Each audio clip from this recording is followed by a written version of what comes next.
Hey guys, before we get the analysis started, I just have a very quick announcement to make. As you can probably tell by this monstrosity on my face, I am doing Movember. So over the month of November, I will be growing this moustache and raising money for men's health. If you would like to contribute to my Movember campaign, you can do so via the link in the description.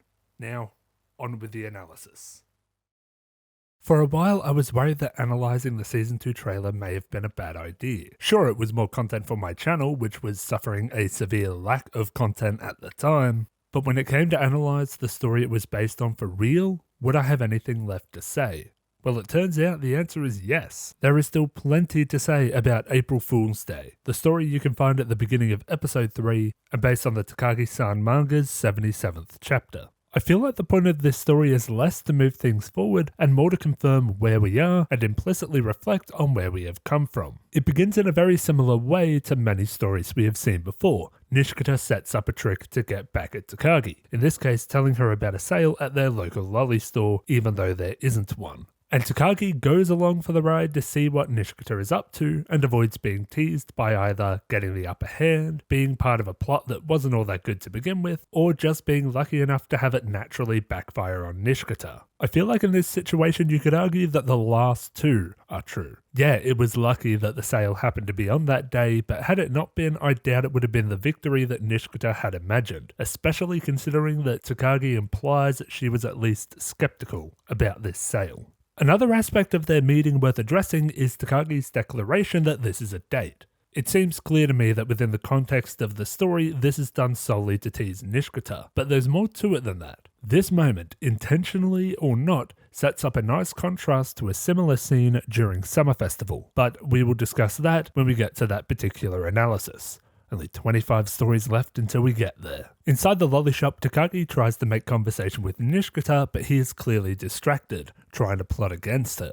She realizes this and seems somewhat disappointed that he is trying to turn this into a competitive interaction, like one we have seen between them so many times. It's likely that she was hoping for a more laid-back and relaxed kind of interaction, similar to what we saw at the beginning of Ice. Now, believe it or not, I think her next action, to recommend the grass clump candy, was not an attempt to tease him, but an olive branch of sorts. I say this because this interaction lacks all the hallmarks of an attempted tease, those hallmarks being things like a smirk or slightly derisive language. Instead, she makes an honestly friendly gesture to help put Nishikata at ease, but he is so determined to win against her that he only sees this gesture for the opportunity it could give him to do just that. When he realizes that she was being honest, the candy is delicious, and that he is once again out of options, he makes one last attempt at teasing Takagi before she explicitly calls him out on it. It is at this point that she makes him promise not to lie anymore. She asks if he had only invited her out to trick her for April Fool's Day, and Nishikata admits that he had, under the no lying rule that Takagi has just introduced. It is at this point that she plants a seed in his head that, like the comment about being on a date, will not bear fruit until a later story this season.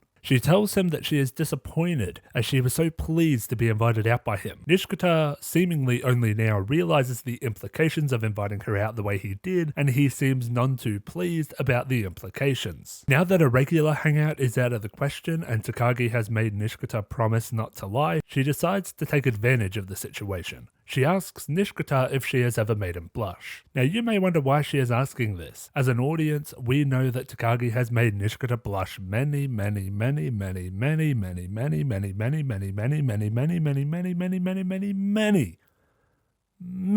times. However, the goal here is similar to her goal in Valentine's Day. She wants to know if Nishikata understands the effect that she has on him. Look at Takagi's face when Nishikata admits that she does make him blush. Look at this face! This is the face of someone who probably wasn't expecting that Nishikata had become this self-aware. Just like in Valentine's Day, if he had denied this, she would know that he wasn't there yet, except this time, he is there. She then moves on to her next question.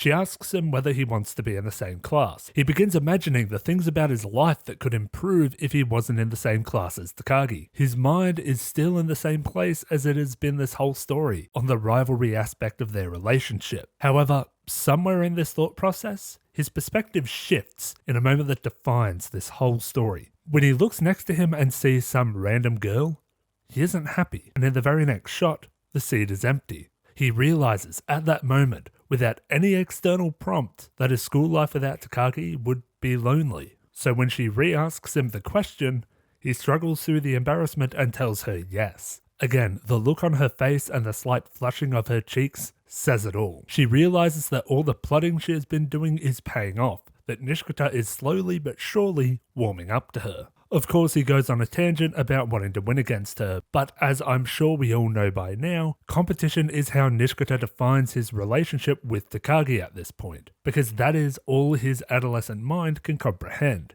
He's not lying per se, he's just justifying his feelings in the only way he knows how. Lastly, she tells him that she hopes they can sit together again, and he once again agrees, and the story ends with the two going off to see the cherry blossoms. So what was I on about at the beginning of this video when I said that this story is about confirming where we are in the story? Well, in the beginning, Nishikata acts like his old self. If you put this Nishikata up against the one we met in Eraser, you likely wouldn't be able to tell the difference. However, it is in the last moments that we really get to see how far he has come. When he imagines a life without Takagi, he realizes that none of the supposed positives would be worth it. This reinforces what he said all the way back in Two Choice Question. He would rather be teased by her than have her disappear. Which is literally what happens in his imagination. It's this that makes the story as important as it is. It tells us as an audience that he has changed since the beginning of the last season, even if just a little bit. It also tells Takagi the very same thing, and it goes on to confirm to her that all the time she is spending with Nishikata is paying off.